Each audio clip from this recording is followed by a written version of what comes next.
The future of Marvel Studios, as Kevin Feige has stated, will include some prequels.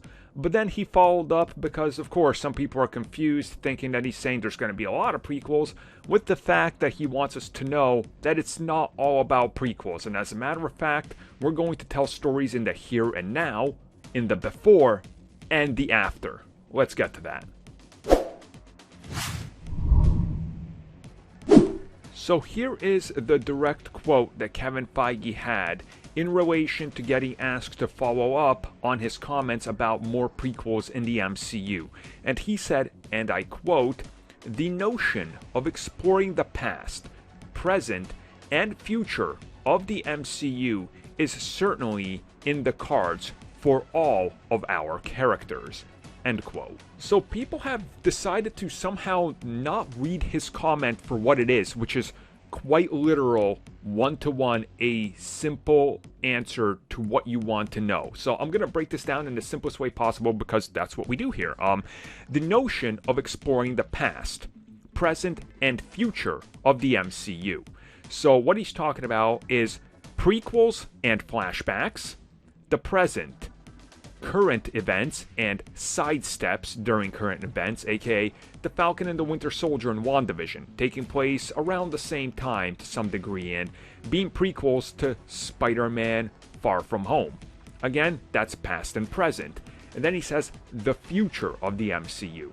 How are we going to do that? Well, you're going to do that with new stories that further the timeline, but also galactic and time-traveling characters, like Kang the Conqueror, like the ability for the Eternals and Guardians 3000 and things like that. And then he adds, and I quote, "is certainly in the cards for all of our characters," end quote. So as he says, it's certainly in our cards. That is him saying that is the plan. That is what we're doing. So Ant-Man Quantumania, for example, it's dealing with Kang. They're going all over time and space. So that makes sense. Loki, look at that for example. He exists technically in all time because of the TVA. So there you go. I mean, there's just countless possibilities. I think what people need to understand is start reading these quotes and taking them literal. Because they are literal. He's not lying about anything here or subverting expectation or anything. He's quite literally telling us what we need to know.